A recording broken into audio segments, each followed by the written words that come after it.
Good morning friends, समित life maker YouTube channel पे आप लोगों का स्वागत है। देखिए दोस्तों, आज के सेशन में हम लोग करने वाले हैं फ्रेंड्स स्टेट 2000 जुलाई में जो अभी परीक्षा होने वाली है दोस्तों, बिहार स्टेट का, उस एग्ज़ाम के पर्पज़ से दोस्तों हम लोग ये सेशन कर रहे हैं। और अभी तक जो इस बुक में है दोस्तों, अभी तक में जितने सारे एग्ज़ाम हुए हैं दोस्तों स्टेट का, 3 बार 19 में, 20 में, 23 में और 24 में हुआ है दोस्तों।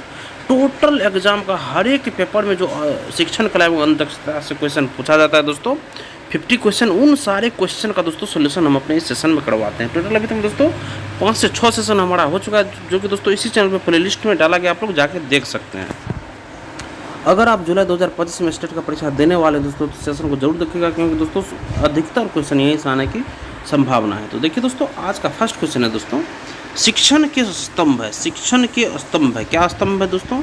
तो ऑप्शन नंबर डी सही है दोस्तों। उपरोक्त में से सभी पाठ्यक्रम, आकलन और अनुदेशन, पाठ्यक्रम, आकलन और अनुदेशन, ये सभी शिक्षण के स्तंभ है दोस्तों। सॉल्यूशन देखिए इसका, रायबर्न के अनुसार शिक्षण के 3 स्तंभ है, शिक्षक, शिक्षार्थी और पाठ्यक्रम। इस प्रकार शिक्षण स्तंभ का अर्थ है शिक्षण की आधारभूत घटना या तत्व जिसमें पाठ्यक्रम, अनुदेशन और आकलन तीनों शामिल है दोस्तों। रायबर्न के अनुसार शिक्षण के 3 स्तंभ, एक शिक्षक, शिक्षार्थी और पाठ्यक्रम। इस प्रकार शिक्षण स्तंभ का अर्थ है शिक्षण की आधारभूत घटना या तत्व जिसमें पाठ्यक्रम, अनुदेशन और आकलन तीनों शामिल है। नेक्स्ट क्वेश्चन देखिए दोस्तों, शिक्षण का परिणाम। शिक्षण का परिणाम क्या है दोस्तों? तो व्यवहार परिवर्तन शिक्षण का परिणाम है दोस्तों। व्यवहार परिवर्तन शिक्षण का परिणाम है दोस्तों। सॉल्यूशन देखिए, शिक्षण का परिणाम व्यवहार परिवर्तन है। शिक्षण से व्यक्ति में ज्ञान, कौशल और दृष्टिकोण में परिवर्तन होता है। यह परिवर्तन व्यक्ति के व्यवहार में परिलक्षित होता है, इसलिए विकल्प ये सही होगा दोस्तों। शिक्षण का परिणाम है व्यवहार परिवर्तन। नेक्स्ट क्वेश्चन देखिए, 5E मॉडल आधारित है। 5E मॉडल आधारित है दोस्तों, तो ऑप्शन नंबर ए सही होगा। शिक्षण के रचनावाद सिद्धांत पर आधारित है। 5E मॉडल शिक्षण के रचनावाद सिद्धांत पर 5E मॉडल आधारित है। सॉल्यूशन देखिए इसका, 5E मॉडल शिक्षण के रचनावाद सिद्धांत पर आधारित है। 5E मॉडल में छात्रों को एक समस्या या प्रश्न का सामना करने के बाद अपने स्वयं के ज्ञान और अनुभवों का उपयोग करके समाधान खोजने के लिए प्रोत्साहित किया जाता है। रचनावाद सिद्धांत कहता है कि लोग अपने अनुभवों से ज्ञान और अर्थ बताते हैं। रचनावाद सिद्धांत कहता है कि लोग अपने अनुभवों से ज्ञान और अर्थ बनाते हैं। नेक्स्ट क्वेश्चन देखिए, विद्यालय में लक्ष्य और उद्देश्य का महत्व है। विद्यालय में लक्ष्य और उद्देश्य का महत्व है, क्या महत्व है दोस्तों? विषय वस्तु की पहचान के लिए दोस्तों विद्यालय में लक्ष्य और उद्देश्य का महत्व दोस्तों, विषय वस्तु की पहचान के लिए। शिक्षक के कार्यों की पहचान के लिए गलत है दोस्तों। प्रधानाचार्य के कार्यों की पहचान गलत है दोस्तों। विषय वस्तु की पहचान के लिए दोस्तों विद्यालय में लक्ष्य और उद्देश्य का महत्व है। सॉल्यूशन देखिए दोस्तों, कि विषय वस्तु की पहचान विद्यालय में, विषय वस्तु की पहचान विद्यालय में विषय वस्तु का चयन और व्यवस्था लक्ष्य और उद्देश्य के आधार पर होता है।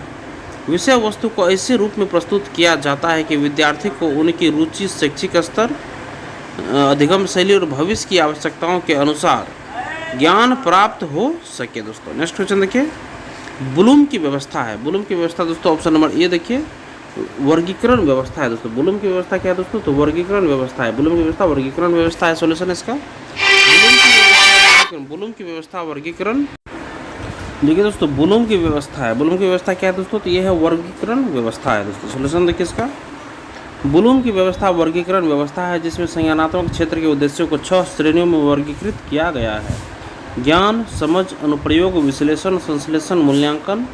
इसीलिए ब्लूम की व्यवस्था एक वर्गीकरण व्यवस्था है दोस्तों। देखिए दोस्तों, इसमें दोस्तों संज्ञानात्मक उद्देश्य 6 श्रेणी में वर्गीकृत किया गया। आप लोग याद रखिएगा दोस्तों, ज्ञान, समझ, अनुप्रयोग, ज्ञान, समझ, अनुप्रयोग, विश्लेषण, संश्लेषण, मूल्यांकन। नेक्स्ट क्वेश्चन देखिए, कर्ण के सीखों के प्रतिपादक थे, कौन थे? तो डीवी थे। देखिए दोस्तों, कर्ण के सीखों के प्रतिपादक थे दोस्तों डीवी। सॉल्यूशन है इसका, कर्ण के सीखों के प्रतिपादक डीवी थे। शिक्षा एक प्रक्रिया है जिसमें बच्चों को अपने आसपास की दुनिया के बारे में सीखना चाहिए। उन्होंने शिक्षा को जीवन का एक अभिन्न अंग बताया जो उस व्यक्ति के विकास और समाज के सुधार में सहायक होता है दोस्तों। नेक्स्ट क्वेश्चन देखिए, निगमन विधि की खामी है। निगमन विधि की खामी है, क्या खामी है दोस्तों? उपरोक्त में से सभी दोस्तों खामी है। तार्किक क्षमता सुधारने में अनुपयुक्त, रटने को बढ़ावा देता है दोस्तों, और भूलने की प्रवृत्ति होती है दोस्तों। ये निगमन विधि की खामी है दोस्तों। सॉल्यूशन देखिए इसका, निगमन विधि की खामियां निम्न है दोस्तों। निगमन विधि की खामियां निम्न है, यह तार्किक क्षमता सुधारने में अनुपयुक्त है दोस्तों। यह तार्किक क्षमता सुधारने में अनुपयुक्त है क्योंकि यह केवल पहले से ज्ञात तथ्यों पर आधारित है दोस्तों। देखिए दोस्तों, यह तार्किक क्षमता सुधारने में अनुपयुक्त है क्योंकि यह केवल पहले से ज्ञात तथ्यों पर आधारित है।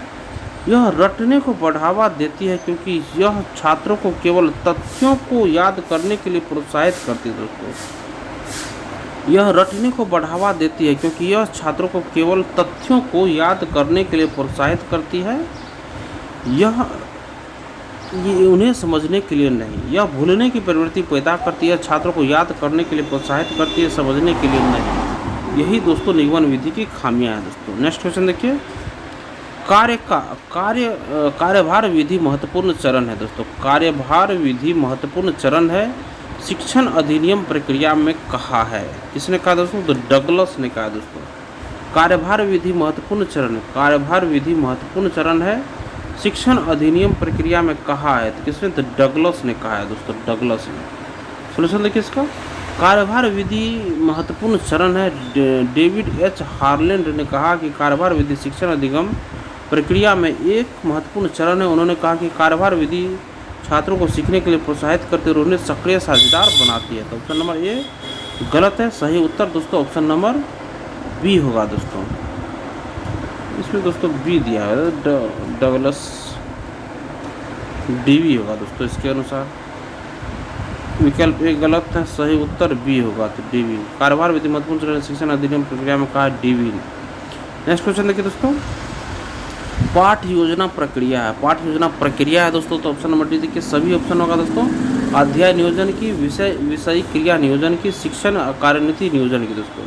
ये पाठ योजना प्रक्रिया है दोस्तों।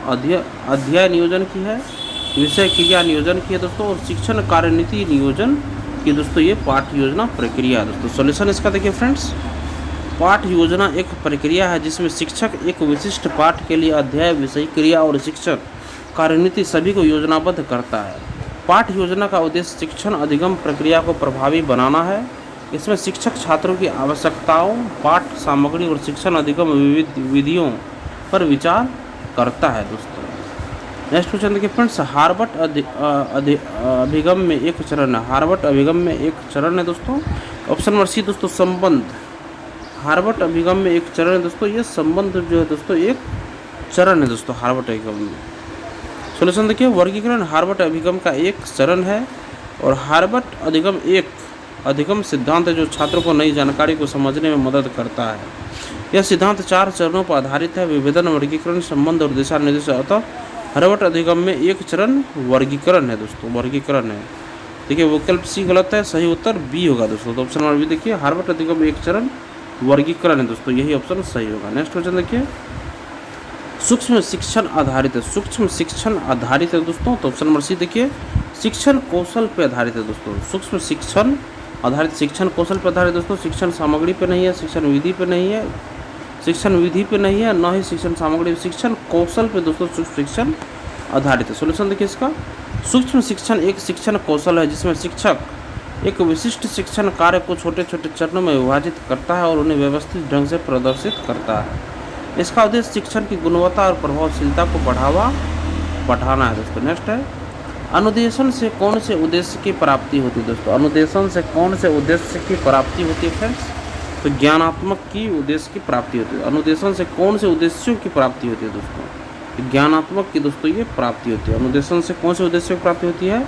ज्ञानात्मक की उद्देश्यों की प्राप्ति होती है। सॉल्यूशन इसका दोस्तों, अनुदेशन एक ऐसी प्रक्रिया है जिसके माध्यम से शिक्षक छात्रों को ज्ञान, कौशल और दृष्टिकोण प्रदान करते हैं। अनुदेशन के उद्देश्य छात्रों को शिक्षा के लक्ष्य को प्राप्त करने में मदद करता है। ज्ञानात्मक उद्देश्यों में तथ्यों, अवधारणाओं, सिद्धांतों और प्रक्रियाओं की समझ शामिल होती है। अतः विकल्प ए सही होगा दोस्तों। अनुदेशन दोस्तों ज्ञानात्मक उद्देश्यों की प्राप्ति होती है दोस्तों अनुदेशन से। नेक्स्ट देखिए फ्रेंड्स, पुनर्बलन कौशल का उपयोग किया जाता है। पुनर्बलन कौशल का प्रयोग किया जाता है दोस्तों, तो ए और बी दोनों सही दोस्तों। छात्रों को प्रोत्साहन हेतु और अधिगम रुचिकर हेतु दोस्तों दोनों के लिए पुनर्बलन कौशल का उपयोग किया जाता है दोस्तों। पुनर्बलन कौशल का उपयोग किया जाता है दोस्तों छात्रों के प्रोत्साहन हेतु और अधिगम रुचिकर हेतु दोस्तों पुनर्बलन कौशल का उपयोग किया जाता है। सॉल्यूशन देखिए इसका, पुनर्बलन कौशल का उपयोग छात्रों को अपने अधिगम का पुनरावलोकन करने, अपनी त्रुटियों को सुधारने और अपने ज्ञान को बढ़ाने में मदद करने के लिए किया जाता है। इससे छात्रों का आत्मविश्वास बढ़ता है, उनकी रुचि बनी रहती है और वे अधिक सक्रिय और स्वतंत्र शिक्षार्थी बनते हैं। नेक्स्ट क्वेश्चन देखिए दोस्तों, कक्षा का पारिस्थितिकी तंत्र आधारित होना चाहिए दोस्तों। तो ऑप्शन नंबर ए देखिए, प्राकृतिक तत्व पे दोस्तों कक्षा का पारिस्थितिकी तंत्र आधारित होना चाहिए दोस्तों, प्राकृतिक तत्व पे होना चाहिए। ऑप्शन नंबर ए सही है दोस्तों। सॉल्यूशन है इसका, पारिस्थितिकी तंत्र एक प्राकृतिक प्रणाली है जिसमें जीवित और निर्जीव घटक एक दूसरे के साथ अंतः क्रिया करते हैं। कक्षा का पारिस्थितिकी तंत्र भी एक प्राकृतिक प्रणाली होनी चाहिए जिसमें छात्र, शिक्षक और कक्षा के माहौल के बीच एक संतुलन हो जो छात्रों को सीखने के लिए प्रोत्साहित करता है दोस्तों, जो छात्रों को सीखने के लिए प्रोत्साहित करता है दोस्तों। तो कक्षा का पारिस्थितिकी तंत्र आधारित होना चाहिए दोस्तों, ये प्राकृतिक तत्व पे आधारित होना चाहिए। सॉल्यूशन देखिए इसका दोस्तों, पारिस्थितिकी तंत्र एक प्राकृतिक प्रणाली है जिसमें जीवित और निर्जीव घटक एक दूसरे के अंतः साथ क्रिया करते हैं। नेक्स्ट क्वेश्चन देखिए, कक्षा के भौतिक वातावरण को बढ़ाने में भूमिका होती है।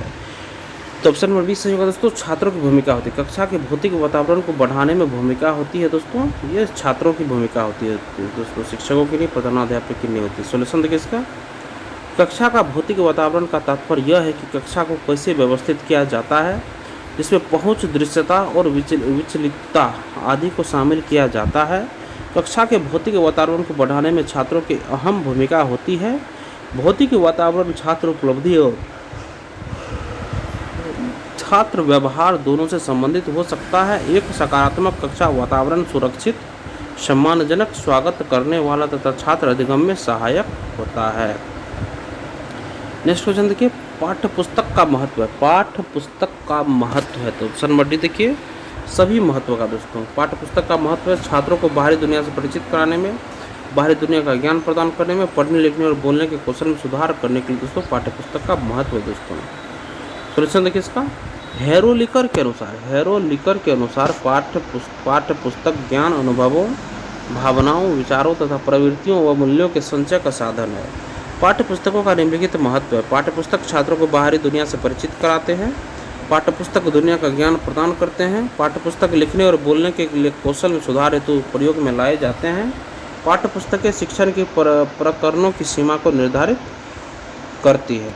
नेक्स्ट क्वेश्चन देखिए, पुस्तकालय मुख्य भूमिका निभाता है। पुस्तकालय मुख्य भूमिका निभाता है दोस्तों शैक्षिक विकास में दोस्तों, ये मुख्य भूमिका निभाता है दोस्तों। पुस्तकालय मुख्य भूमिका निभाता है शैक्षिक विकास में, व्यक्तित्व विकास में नहीं दोस्तों, याद रखिएगा। सॉल्यूशन देखिए इसका, पुस्तकालय वह स्रोत है जहाँ से निस्तृत होकर ज्ञान रूपी जल सांस्कृतिक क्षेत्र को अभिसंचन करता है तथा वह केंद्र है जहाँ प्राचीन एवं नवीन संस्कृतियों का मिलन होता है। पुस्तकालय सूचना का मुख्य स्रोत है। पुस्तकालय समृद्ध शैक्षणिक संसाधन उपलब्ध कराता है तथा शैक्षिक विकास में मुख्य भूमिका निभाता है दोस्तों। नेक्स्ट क्वेश्चन देखिए, निम्नलिखित में से कौन सा गुण शिक्षक का नहीं है दोस्तों। निम्नलिखित में से कौन सा गुण शिक्षक का नहीं है तो ऑप्शन नंबर डी देखिए, अंधविश्वासी दोस्तों शिक्षक का गुण नहीं है दोस्तों। निम्नलिखित में से कौन सा गुण शिक्षक का नहीं है तो अंधविश्वासी, विनम्र है, धैर्य है, सहनशीलता है। सॉल्यूशन देखिए, शिक्षक वह होता है जो अपने ज्ञान की ज्योति से हमें प्रकाशित करते हैं और हमारा मार्गदर्शन करते हैं। शिक्षक एक समाज का नेतृत्व करने वाला व्यक्ति होता है जो विद्यार्थियों को विभिन्न विषयों में शिक्षा देता है। एक शिक्षक के निम्न गुण होने आवश्यक है दोस्तों, क्योंकि धैर्यवान हो दोस्तों, वो धैर्यवान हो, विनम्र हो, सहनशील हो, विवेकवान हो, चरित्रवान हो, सहज, सरल एवं शालीन हो दोस्तों। नेक्स्ट क्वेश्चन है, एक अच्छे शिक्षक के लिए क्या आवश्यक है दोस्तों। तो देखिए दोस्तों, एक अच्छे शिक्षक के लिए क्या आवश्यक है तो शिक्षण के लिए प्रतिबद्धता दोस्तों, यही आवश्यक है दोस्तों। एक अच्छे शिक्षक के लिए क्या आवश्यक है दोस्तों तो शिक्षण के लिए प्रतिबद्धता, अपने संगठन के प्रति वफादारी, ये नहीं दोस्तों, शिक्षण के लिए प्रतिबद्धता, यही ऑप्शन सही है दोस्तों। सॉल्यूशन देखिए इसका, एक आदर्श शिक्षक के निम्न गुण होने चाहिए दोस्तों। प्रभावशाली, कुशल वक्ता, शिक्षण के लिए प्रतिबद्धता, आत्मविश्वासी, प्रेरित करने की क्षमता, अच्छा सलाहकार, छात्रों के प्रति प्रेम और सहानुभूति, निर्देशन एवं नेतृत्व का ज्ञान, विषय का पूर्ण ज्ञान और शिक्षण विधियों का प्रयोग और शिक्षण अधिगम सामग्री का प्रयोग, मनोविज्ञान का ज्ञान होना चाहिए। नेक्स्ट क्वेश्चन देखिए दोस्तों, शिक्षण हेतु मानसिक उद्वेलन प्रतिमान का प्रयोग निम्न में से किसके सुधार हेतु किया जाता है दोस्तों? ऑप्शन नंबर डी दोस्तों समस्या समाधान के लिए किया जाता है दोस्तों। शिक्षण हेतु मानसिक उद्वेलन प्रतिमान का प्रयोग निम्न में से किसके सुधार हेतु किया जाता है दोस्तों? समस्या समाधान के लिए दोस्तों ये किया जाता है। समझ के लिए नहीं दोस्तों, सृजनात्मकता के लिए नहीं, अनुप्रयोग के लिए नहीं दोस्तों, समस्या समाधान के लिए शिक्षण हेतु मानसिक उद्वेलन प्रतिमान का प्रयोग किया जाता है। सॉल्यूशन देखिए इसका, शिक्षण हेतु मानसिक उद्वेलन प्रतिमान का प्रयोग सृजनात्मकता में सुधार हेतु किया जाता है। मस्तिष्क उद्वेलन विधि ओसबर्न द्वारा विकसित की गई है। यह सृजनात्मकता सोच को उद्दीपित करने के लिए सबसे पुरानी और सबसे प्रसिद्ध तकनीक है। यह जटिल और महत्वपूर्ण समस्याओं को हल करने के लिए सबसे उपयोगी व्यायाम है दोस्तों। नेक्स्ट क्वेश्चन देखिए, उपलब्धि परीक्षण है। उपलब्धि परीक्षण क्या होगा दोस्तों? बुद्धि परीक्षण, शिक्षक निर्मित परीक्षण, बुद्धि परीक्षण, शिक्षक निर्मित परीक्षण, मनोवैज्ञानिक परीक्षण और मानक परीक्षण। उपलब्धि परीक्षण क्या होगा दोस्तों? देखिए दोस्तों, उपलब्धि परीक्षण दोस्तों हमारा हो जाएगा दोस्तों ऑप्शन नंबर सी का सही दोस्तों, शिक्षक निर्मित परीक्षण है दोस्तों उपलब्धि परीक्षण। सॉल्यूशन इसका देखिए दोस्तों, उपलब्धि परीक्षण एक शिक्षक निर्मित परीक्षण है। शिक्षक निर्मित परीक्षण वे हैं जिनका निर्माण शिक्षकों द्वारा अधिकांशतः अपने कक्ष के भीतर ही किया जाता है। शिक्षक निर्मित परीक्षण का निर्माण शिक्षक द्वारा शिक्षार्थियों की अधिगम प्रक्रिया के आकलन के लिए तथा यदि उस विशिष्ट विषय वस्तु अवधारणा में कोई अधिगम कठिनाई है उसकी पहचान के लिए किया जाता है। नेक्स्ट क्वेश्चन है, इकाई परीक्षा है। इकाई परीक्षा है क्या है दोस्तों? इकाई परीक्षा क्या है दोस्तों? तो निर्माणात्मक मूल्यांकन दोस्तों, निर्माणात्मक मूल्यांकन। इकाई परीक्षण क्या है दोस्तों?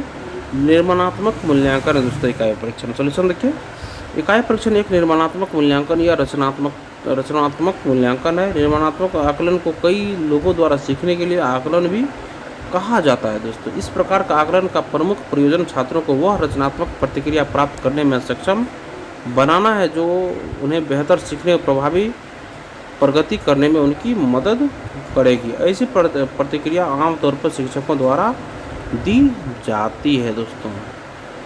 नेक्स्ट क्वेश्चन देखिए दोस्तों, निर्धारण मापनी है। निर्धारण मापनी है दोस्तों, ऑप्शन नंबर ए देखिए दोस्तों, गुणात्मक तकनीक है दोस्तों। निर्धारण मापनी क्या है दोस्तों? तो गुणात्मक एक तकनीक है दोस्तों। सॉल्यूशन देखिए इसका, निर्धारण मापनी एक गुणात्मक तकनीक है जो किसी व्यक्ति में उपस्थित गुणों की मात्रा, उसकी तीव्रता तथा बारंबारता के संबंध है। निर्धारण मापनी में निर्धारक किसी व्यक्ति के विभिन्न गुणों की मात्रा, तीव्रता या बारंबारता का निर्धारण अपने स्वविवेक के आधार पर करता है दोस्तों। नेक्स्ट क्वेश्चन है, पाठ सहगामी क्षेत्र से संबंधित नहीं है। पाठ सहगामी क्षेत्र से संबंधित नहीं है दोस्तों, तो क्या संबंधित नहीं दोस्तों? तो रुचि विकास दोस्तों संबंधित नहीं है। पाठ सहगामी क्षेत्र से संबंधित नहीं, पाठ सहगामी क्षेत्र से संबंधित नहीं है तो रुचि विकास संबंधित नहीं है। नैतिक विकास है, मानसिक विकास है, शारीरिक विकास है और मगर रुचि विकास नहीं है दोस्तों। सॉल्यूशन देखिए, पाठ सहगामी क्रियाएं शिक्षण को रोचक सुगढ़ा बनाने में पाठ सहगामी क्रियाओं का महत्वपूर्ण स्थान है। विद्यालय में पाठ सहगामी क्रियाओं के बिना अध्ययन में सरसता उत्पन्न नहीं होती है। विद्यार्थियों के सर्वांगीण विकास के लिए आवश्यक है कि पाठ सहगामी क्रियाओं पर पर्याप्त बल दिया जाए। नैतिक विकास, शारीरिक विकास, मानसिक विकास, सामाजिक विकास आदि पाठ सहगामी क्षेत्र से संबंधित है। नेक्स्ट क्वेश्चन देखिए, पाठ चर्चा किसकी संस्कृति को दर्शाता है दोस्तों? तो समाज की संस्कृति को यह पाठ चर्चा दर्शाता है।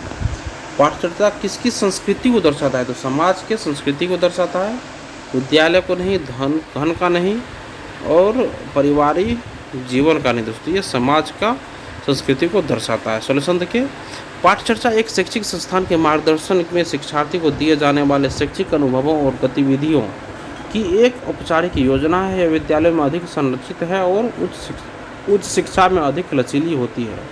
पाठ चर्चा सामाजिक संस्कृति को दर्शाता है तथा यह शिक्षार्थियों को उनके व्यवहार को बदलने के लिए उनके समाज के कार्यात्मक सदस्य बनने के लिए प्रस्तुत किया जाता है। नेक्स्ट क्वेश्चन है, अवधारणा निर्माण को प्रक्रिया में कौन सा तत्व शामिल नहीं है? अवधारणा निर्माण को प्रक्रिया में कौन सा तत्व शामिल नहीं है दोस्तों? तो सॉल्यूशन देखिए, ऑप्शन नंबर डी सही है दोस्तों, मूर्त सही। अवधारणा निर्माण को प्रक्रिया में कौन सा तत्व शामिल नहीं है दोस्तों? ये मूर्त जो है ना दोस्तों, मूर्त, ये अवधारणा निर्माण को प्रक्रिया में तत्व में शामिल नहीं है दोस्तों। मूर्त शामिल नहीं है दोस्तों। और बाद में देखिए दोस्तों, अनुभव शामिल है, विश्लेषण शामिल है, सामान्यीकरण शामिल है। अनुभव शामिल है, विश्लेषण शामिल है, सामान्यीकरण शामिल है, मूर्त शामिल नहीं है। सॉल्यूशन देखिए, वह प्रक्रिया जिसके द्वारा हम उस सुविधा की खोज करते हैं जो बड़ी संख्या में वस्तुओं के लिए समान है और उन्हें एक ऐसे प्रतीक के साथ जोड़ते हैं जो उसके बाद अन्य समान वस्तुओं पर लागू हो सकता है, अवधारणा निर्माण कहलाती है। अवधारणा निर्माण की प्रक्रिया में निम्न तत्व शामिल है दोस्तों: अवलोकन अनुभव, सामान्यीकरण, विश्लेषण, वर्गीकरण और अमूर्तता, ये सब शामिल है दोस्तों। नेक्स्ट क्वेश्चन देखिए, सीखने का पठार है दोस्तों। सीखने का पठार है दोस्तों, प्रकार होगा दोस्तों यहाँ पे। सीखने का यहाँ पे दोस्तों प्रकार होगा, सीखने का प्रकार है दोस्तों। ऑप्शन नंबर ए देखिए दोस्तों, अधिगम में कमी गलत है, अधिगम में बाधा गलत है, अधिगम में उन्नति नहीं, यही दोस्तों होगा, और उपरोक्त सभी ये गलत है। सीखने का प्रकार है दोस्तों, अधिगम में उन्नति नहीं।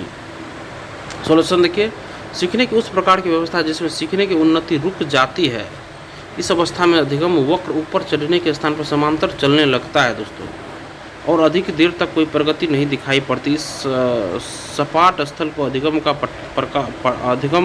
पठार है, सॉरी सही दोस्तों, ये सही है दोस्तों, अधिगम का ये पठार है दोस्तों, सही है दोस्तों, ये अधिगम का पठार है, सही है दोस्तों, ये अधिगम का पठार है दोस्तों। सपाट स्थल को अधिगम का पठार या सीखने का पठार कहते हैं दोस्तों, अधिगम में उन्नति नहीं होती तब। देखिए दोस्तों, यही है इसका वक्र, देख लीजिए दोस्तों, अभ्यास के दिनों की इकाई, ये अभ्यास चल रहा है दोस्तों, ये प्रकार की इकाई दोस्तों। और गति की एक अवस्था देखिए दोस्तों, चल रही है, अचानक रुक जाती है गति और ऐसे चलने लगती है, फिर गति की दूसरी अवस्था चल जाती है और पुनः तीव्र गति पकड़ लेती है, यही है दोस्तों इसका ग्राफ। नेक्स्ट क्वेश्चन देखिए दोस्तों, इनमें से कौन शिक्षण अधिगम प्रक्रिया का चरण नहीं है दोस्तों? ऑप्शन नंबर डी देखिए, अधिग्रहण जो है ना दोस्तों, ये शिक्षण अधिगम प्रक्रिया का चरण नहीं है दोस्तों। अभिग्रहण जो है क्या है दोस्तों, शिक्षण अधिगम प्रक्रिया का चरण नहीं है दोस्तों। कुछ नया करने को सीखना है, क्रियात्मक अवस्थाएं, प्रवाह, ये सब शिक्षण अधिगम प्रक्रिया का चरण है दोस्तों।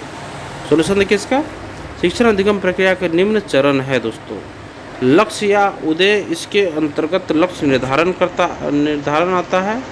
लक्ष्य या उदय, इसके अंतर्गत लक्ष्य निर्धारण आता है। अग्रिम सेट, ध्यान आकर्षित करना, यह चरण पिछले पाठ के बारे में एक नई बात शुरू करते हुए वर्तमान ज्ञान को पूर्व ज्ञान से जोड़ने से संबंधित है। इनपुट, प्रतिमान मॉडलिंग, निर्देशित अभ्यास, समझने के लिए परीक्षण, उसके बाद स्वतंत्र अभ्यास और समापन, ये सब है दोस्तों। नेक्स्ट क्वेश्चन देखिए दोस्तों, रेडियो एक प्रकार की शिक्षण सामग्री है दोस्तों, तो ऑप्शन नंबर बी सर्व सही होगा। रेडियो एक प्रकार की शिक्षण सामग्री है दोस्तों, तो सर्व शिक्षण सामग्री है दोस्तों। रेडियो एक प्रकार की शिक्षण सामग्री है दोस्तों, सर्व है। सॉल्यूशन है दोस्तों, रेडियो एक प्रकार की सर्व शिक्षण सामग्री है। भाषा और साहित्य के शिक्षण के लिए रेडियो एक बेहतरीन माध्यम है। सर्व उपकरण का ज्ञातपर ऐसी अधिगम सहायक सामग्री से है जिसमें केवल कानों का प्रयोग किया जाता है, जैसे मौखिक, प्रश्नोत्तर, रेडियो, ग्रामोफोन आदि। रेडियो एक औपचारिक तथा अनौपचारिक दोनों प्रकार की शिक्षा के लिए एक सस्ता और सर्व सुलभ उपकरण है दोस्तों। नेक्स्ट क्वेश्चन देखिए, अच्छी पाठ्य पुस्तक है दोस्तों, अच्छी पाठ्य पुस्तक है दोस्तों, सर्व सामग्री है दोस्तों। अच्छी पाठ्य पुस्तक है दोस्तों, एक सर्व सामग्री दोस्तों, अच्छी पाठ्य पुस्तक है। दृश्य सामग्री नहीं दोस्तों, सर्व दृश्य सामग्री नहीं होगा दोस्तों, सर्व सामग्री होगा। सॉल्यूशन इसका दोस्तों, एक अच्छी पाठ्य पुस्तक सर्व सामग्री है। दृश्य सर्व सामग्री से तात्पर्य ऐसी सामग्री से है जो पाठ को ध्वनि और चित्रों दोनों रूपों में प्रभावी तरीके से प्रस्तुत कर बच्चों के आँख और कान दोनों ज्ञानेंद्रियों को सक्रिय करके सीखने को सार्थक बनाती है तथा विषय वस्तु सरलता से समझने में मदद करती है। सर्व दृश्य सामग्री बच्चों के आँख और कान दोनों ज्ञानेंद्रियों को सक्रिय कर सीखने को सार्थक बनाता है। नेक्स्ट क्वेश्चन देखिए, रोहिलखंड में 1857 के विद्रोह का सेनापति कौन था दोस्तों? रोहिलखंड में 1857 के विद्रोह का सेनापति कौन था दोस्तों? यह दोस्तों अहमदुल्लाह था दोस्तों। रोहिलखंड में 1857 के विद्रोह का सेनापति दोस्तों अहमदुल्लाह था। सॉल्यूशन इसका देखिए दोस्तों, 1857 के विद्रोह के दौरान रोहिलखंड क्षेत्र का सेनापति मौलवी अहमदुल्लाह था दोस्तों, और मौलवी अहमदुल्लाह को 1857 के विद्रोह के लाइट हाउस के रूप में जाना जाता है।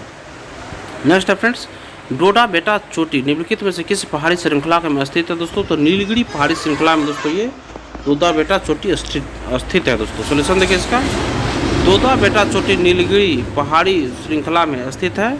यह तमिलनाडु राज्य के नीलगिरी जिले में नीलगिरी पर्वत की सबसे ऊंची तथा हिमालय के दक्षिण में स्थित सभी पर्वतों से ऊंची चोटी है। नीलगिरी पहाड़ी भारत के पश्चिमी तट पर स्थित है दोस्तों। नेक्स्ट क्वेश्चन देखिए, निर्यात आय में कृषि का क्या योगदान? निर्यात आय में कृषि का क्या योगदान है दोस्तों? तो 10% योगदान है। सोल्यूशन दोस्तों, निर्यात आय में कृषि का योगदान 10% है। किसी कंपनी या देश की वह आय जो वस्तुओं या सेवाओं के निर्यात से उत्पन्न होती है दोस्तों।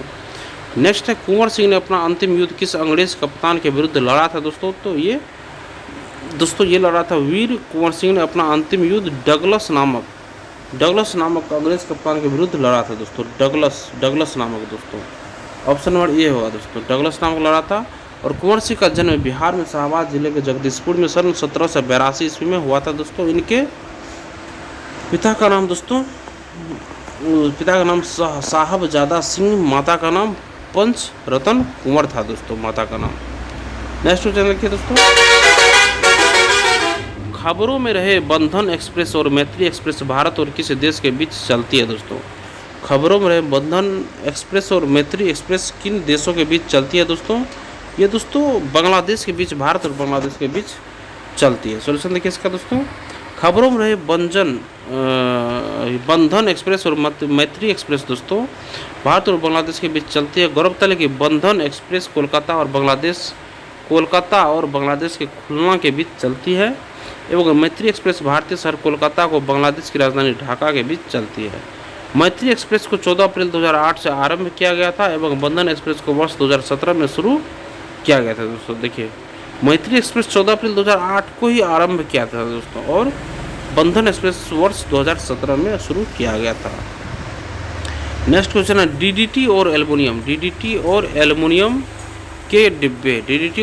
के डिब्बे डैश के उदाहरण है दोस्तों। तो ये गैर बायोडिग्रेडेबल प्रदूषक के उदाहरण है दोस्तों। ये सोल्यूशन है इसका, डीडीटी और एल्युमिनियम के डिब्बे गैर बायोडिग्रेडेबल प्रदूषक के उदाहरण है। वे प्रदूषक जो प्राकृतिक रूप से विघटित नहीं होते या धीरे धीरे विघटित होते हैं गैर जैव निम्नीकरणीय प्रदूषण कहलाते हैं। नेक्स्ट क्वेश्चन देखिए, प्लास्टिक कचरे के लिए निम्नलिखित में से कौन सा कथन गलत है? तो ऑप्शन नंबर ए देखिए, इसका उपयोग खाद बनाने के लिए किया जाता है। ये ऑप्शन गलत है। प्लास्टिक कचरे के लिए निम्नलिखित में से कौन सा कथन गलत है? तो इसका उपयोग खाद बनाने के लिए किया जाता है। ये गलत है।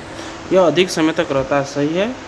और जलने पर जहरीले धुएं का उत्पादन होता है, ये भी सही है दोस्तों। देखिए सोल्यूशन इसका, तो प्लास्टिक कचरे के संबंध में विकल्प एक गलत है दोस्तों। और क्योंकि प्लास्टिक एक गैर बायोडिग्रेडेबल प्रदूषक है एवं इसका उपयोग खाद बनाने के लिए नहीं किया जाता है। उल्लेखनीय है कि जब प्लास्टिक कचरे जैसे बैग, बोतल और रैपर को जलाया जाता है तो वे अत्यधिक जहरीली गैस कार्बन मोनोऑक्साइड CO का उत्सर्जित करते हैं दोस्तों। नेक्स्ट क्वेश्चन देखिए, वनों की कटाई का सबसे बड़ा चालक है दोस्तों। क्या दोस्तों? तो कृषि है दोस्तों, कृषि।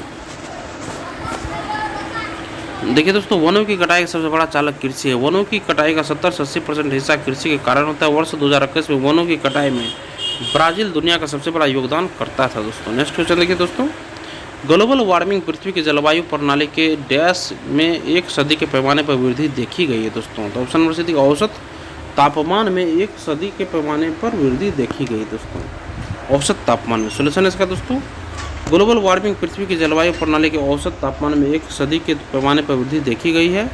पृथ्वी का अध्ययन करने वाले वैज्ञानिक बताते हैं कि पृथ्वी का तापमान बीते 100 वर्षों में 1 डिग्री फ़ारेनहाइट तक बढ़ गया है दोस्तों। नेक्स्ट क्वेश्चन देखिए दोस्तों, काला हिरण निम्नलिखित में से किस श्रेणी के जीवों से संबंधित है दोस्तों? काला हिरण निम्नलिखित में से किस श्रेणी के जीवों से संबंधित है दोस्तों? काला हिरण दोस्तों, ऑप्शन नंबर ये हमारा डी सही हो जाएगा दोस्तों। लुप्तप्राय प्रजातियां के श्रेणी से संबंधित है दोस्तों काला हिरण। सोल्यूशन देखिए इसका दोस्तों, काला हिरण लुप्तप्राय प्रजातियों की श्रेणी से संबंधित है। काला हिरण भारत और नेपाल में मूल रूप से स्थानीय मिरिक की एक प्रजाति है। ये राजस्थान, गुजरात, मध्य प्रदेश, तमिलनाडु, ओडिशा और अन्य क्षेत्रों संपूर्ण प्रायद्वीपीय भारत में व्यापक रूप से पाए जाते हैं। यह पंजाब, हरियाणा और आंध्र प्रदेश का राजकीय पशु भी है दोस्तों। नेक्स्ट क्वेश्चन देखिए दोस्तों, 5 लोगों की औसत आयु 42 वर्ष है। 5 लोगों की औसत आयु दोस्तों 42 वर्ष है और दूसरे समूह में 8 लोग हैं। देखिए 5 लोगों की औसत आयु 42 वर्ष है और दूसरे समूह में 8 लोग हैं जिनकी औसत आयु 81 है, 81 वर्ष है। जब दोनों समूह को मिलाया जाता है तो सभी लोगों की औसत आयु कितनी होती है दोस्तों? तो इसमें देखिए दोस्तों 5 लोगों की औसत आयु 42 है, तो 5 गुना कर देंगे दोस्तों तो 210 इसका आयु हो गया। 8 लोगों की औसत आयु 81 है, तो 8 गुना 81 हो गया, 648 वर्ष हो गया दोस्तों। अब बोल रहा है सभी लोगों की औसत आयु कितनी है, तो दोस्तों दोनों को पहले ऐड कर देंगे 210 और इसको ऐड कर देंगे। और आदमी कितना था हमारा 5 और 8 था, 5 + 8 13 हो गया, तो 858 बटा 13 266 वर्ष होगा औसत आयु दोस्तों। नेक्स्ट है राही ने किसी बैंक में 600 की धनराशि को जमा कराया। राही जो है दोस्तों किसी बैंक में 600 रुपया की धनराशि को जमा करा दिया और उसे 8% प्रति वर्ष का साधारण ब्याज प्राप्त होता है दोस्तों। यदि राही ने 5 वर्षों तक बैंक में धनराशि को रखा तो उसे ब्याज के रूप में कितनी राशि प्राप्त होगी दोस्तों। सबसे पहले देखिए दोस्तों यहाँ पे हम लोग को साधारण ब्याज निकाला, सिंपल इंटरेस्ट दोस्तों, तो तीनों को मल्टीप्लाई कर देंगे दोस्तों। 600 गुना 8 गुना 5 बटा 100 कर देंगे।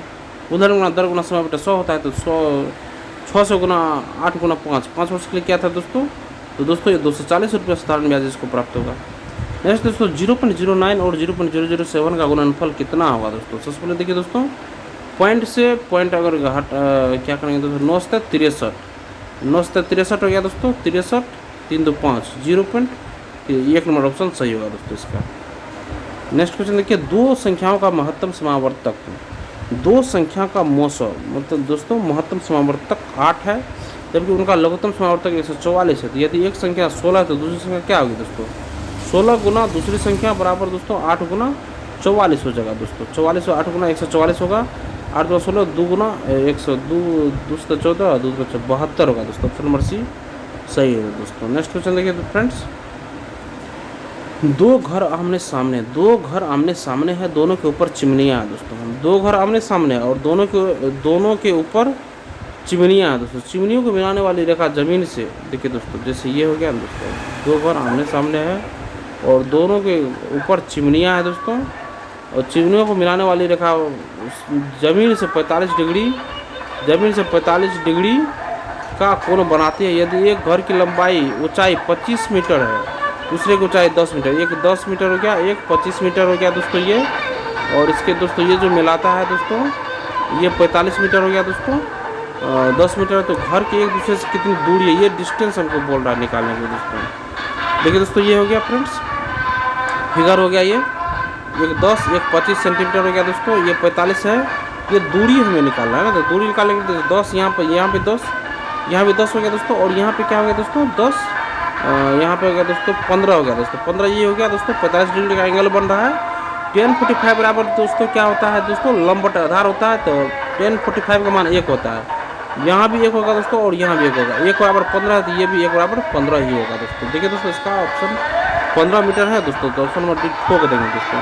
और देखिए दोस्तों यहाँ पे ये अलग तरीका से बनाया दोस्तों, आप ऐसे भी बना सकते हैं। नेक्स्ट क्वेश्चन देखिए दोस्तों, मूली जड़ गुलाब जामुन देखिए दोस्तों, जिस प्रकार मूली जड़ से संबंधित दोस्तों गुलाब कैसे है दोस्तों, गुलाब थम फूल बगीचा, गुलाब दोस्तों फूल होता है दोस्तों। मूली में जैसे देखिए दोस्तों जड़ होता है उसी प्रकार गुलाब में फूल होता है दोस्तों। मूली जड़ से ही निकलता है दोस्तों, तो जिस प्रकार मूली एक जड़ है उसी प्रकार गुलाब एक फूल है दोस्तों। नेक्स्ट क्वेश्चन देखिए, वह शब्द चुने जो बाकी से अलग है, दोस्तों। तो देखिए दोस्तों टोपी हेलमेट पगड़ी ये तीनों सर में पहना देते हैं दोस्तों, आवरण एक अलग है दोस्तों। टोपी पगड़ी तथा हेलमेट ये सभी सिर को ढकने वाले आवरण है, जबकि आवरण इनसे भिन्न है दोस्तों, अतः आवरण इनसे यह ऑप्शन सही होगा। नेक्स्ट क्वेश्चन देखिए, 8 1 2 9 8 9 देखिए दोस्तों यहाँ क्या जगह दोस्तों इसमें बोल रहा है भिन्न है दोस्तों, सबसे भिन्न होगा। 8 हो गया, 9 हो गया, 10 हो गया, 11 हो गया, 12 13 14, यहाँ पे 15 होगा दोस्तों, 15 और यहाँ पे 15 हो गया, 15 यहाँ पे हो जाएगा दोस्तों 15 10 15 12, ऑप्शन नंबर बी सही होगा दोस्तों, 15 12 होगा दोस्तों। नेक्स्ट क्वेश्चन देखिए, पंक्चुअल को इतना में लिखा जाता है दोस्तों, तो लूना को उस कुट भाषा में कैसे लिखा जाएगा दोस्तों। लूना को किस भाषा में लिखा जाएगा दोस्तों, देखिए लूना, एल का मान यहाँ पे 5 है तो 5 देंगे लूना 5, यू का मान क्या है 7, एन का मान क्या है दोस्तों 8, ए का मान है दोस्तों 6, 57 86 देखिए दोस्तों, ऑप्शन नंबर सी ठोक दीजिए। नेक्स्ट क्वेश्चन देखिए, एक तस्वीर में एक महिला की ओर इशारा करते हुए राजेश ने कहा, एक तस्वीर की ओर एक महिला की ओर इशारा करते हुए राजेश बोल रहा है, जैसे मैं बोल रहा हूँ कि वो राजेश बोल रहा है, राजेश ने कहा अपने दादा की इकलौती बेटी, अपने दादा की इकलौती बेटी मेरी पत्नी है। अपने दादा, वह जो है दोस्तों अपने दादा मतलब मेरी जो दादा है दोस्तों, दादा के इकलौती बेटी हो क्या दोस्तों, मेरे दादा की इकलौती बेटी, दादा की इकलौती बेटी, सिर्फ एक ही बेटी हुई दोस्तों, और मेरी पत्नी है। तो राजेश उस महिला से किस प्रकार संबंधित है दोस्तों, ये दोस्तों अंकल होगा दोस्तों, अंकल। देखिए दोस्तों ये किस प्रकार बनाया है फ्रेंड्स। देखिए दोस्तों राजेश यहाँ पे दोस्तों, राजेश एक महिला को इशारा किया दोस्तों, इशारा करके बोलता है कि उसके दादा, महिला के दादा की इकलौती बेटी, महिला के दादा की इकलौती बेटी जो है दोस्तों, ये इसकी पत्नी है, अगर इसकी अपनी पत्नी है तो ये किस प्रकार इससे संबंधित है दोस्तों, राजेश से किस प्रकार संबंधित है दोस्तों। तो महिला का दोस्तों ये कौन हो जाएगा, ये अगर इसको इकलौती पत्नी है तो दोस्तों इसके पिता, महिला का पिता हो गया, और पिता का पिता हो गया महिला का पिता, और पिता का पिता हो गया दादा हो गया दोस्तों, महिला का पिता हुआ, पिता का हो गया दादा हो गया दोस्तों। अगर इसकी इकलौती बेटी होगी दोस्तों, तो इसके पिता की क्या हो जाएगी दोस्तों, बहन हो जाएगी, इसके पिता की बहन हो जाएगी, इसके पिता की बहन है दोस्तों, और इसके पिता की बहन हो गया दोस्तों, पिता की बहन हो गया, और बहन का पति क्या हो जाएगा दोस्तों, इसे पिता के बहन का पति, ये अंकल ही बोला, फूफा बोले या इसको अंकल बोले दोस्तों, यही होगा दोस्तों इसका, इसीलिए ऑप्शन नंबर ए सही होगा दोस्तों। और इसी के साथ हमारा सेशन यहीं पे ख़त्म होता है दोस्तों। सेशन अगर आप लोगों को पसंद आया दोस्तों, सेशन को एक लाइक जरूर कर दीजिएगा, और किसी एक व्हाट्सएप ग्रुप में इस वीडियो को शेयर कर दीजिएगा। चैनल को सब्सक्राइब कर लीजिए दोस्तों, लेटेस्ट इन्फॉर्मेशन नोटिफिकेशन पाने के लिए बेल आइकन के बटन को आप लोग जरूर दबा लीजिएगा। धन्यवाद दोस्तों, आपका दिन शुभ हो।